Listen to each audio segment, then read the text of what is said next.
BDR বিদ্রোহে নয়, শেখ হাসিনার সরকার পরিকল্পিতভাবে পিলখানায় ৫৭ জন সেনা কর্মকর্তাকে নৃশংসভাবে খুন করেছে এমন অভিযোগে আন্তর্জাতিক অপরাধ ট্রাইব্যুনালে শেখ হাসিনা সহ ৫৮ জনের বিরুদ্ধে চিফ প্রসিকিউটরের কাছে অভিযোগ জমা দিয়েছেন শহীদ সেনা কর্মকর্তাদের স্বজনরা।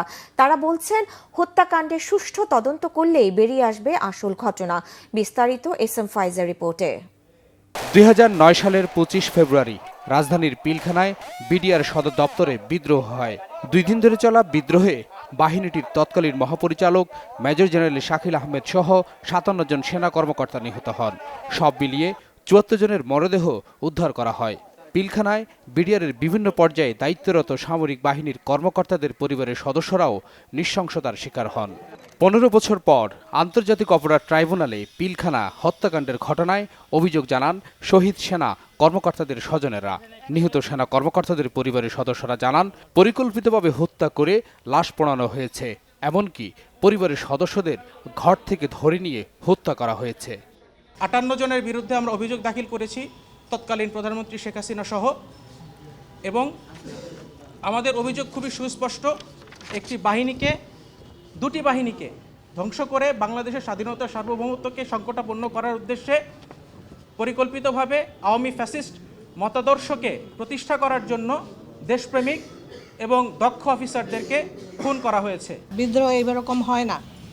যারা প্ল্যান করে মেরে পোড়ানোর ব্যবস্থা করে, তারপরে বেহনে দিয়ে খোঁচায় কিংবা ড্রেনে ফেলে, এবং পরিবারদেরকে ঘর থেকে ধরে নিয়ে যে কোয়ার্টার গার্ডে নেয় এবং বাচ্চাদেরকে বুট দিয়ে লাথি দিতে দিতে নিয়ে যায়। আপনারা অনেক কিছুই জানেন না যে আমাদের সাথে কি হয়েছে।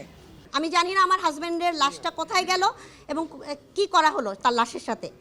আমাকে একটা মিথ্যা কবর দেওয়া হয়েছে, আর আমি যতবারই এটার জন্য প্রতিক্রিয়া জানিয়েছি, আমাকে বলা হয়েছে আমার হাজব্যান্ডকে দেশদ্রোহী করা হবে।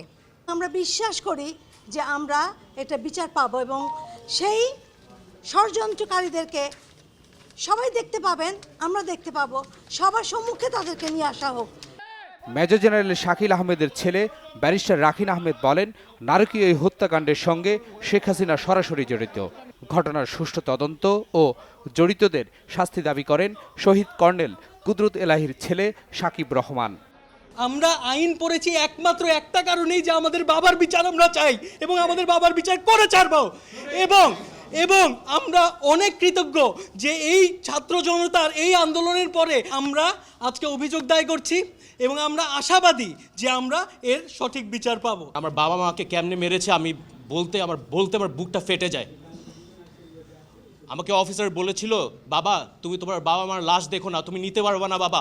15 বছর একা ছিলাম, শুধু একমাত্র আল্লাহ তাআলা ছিল আমার পাশে।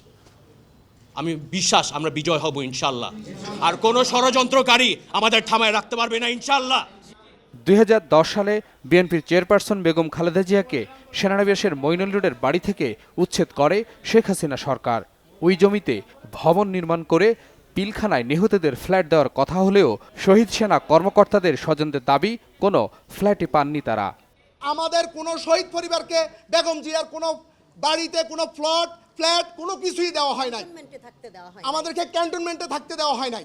কারা পরিকল্পনা করেছে, কারা অর্থ প্রদান করেছে, কারা পরিকল্পনায় সাহায্য করেছে, দেশি বিদেশি যারা এটার সাথে সংশ্লিষ্ট তাদেরকে সামনে যেন আনা হয়। আওয়ামী লীগ এবং শেখ হাসিনার প্রতিরক্ষা বিষয়ক উপদেষ্টা শেখ রেহানার দেবর তারেক আহমেদ সিদ্দিকীর পরিকল্পনায় পিলখানা হত্যাকাণ্ড চালানো হয়, আর দোষ চাপানো হয় বিডিআর সৈনিকদের উপর, জানালেন শহীদ সেনাদের স্বজনেরা। S M Foyez, Bangla vision, Dhaka.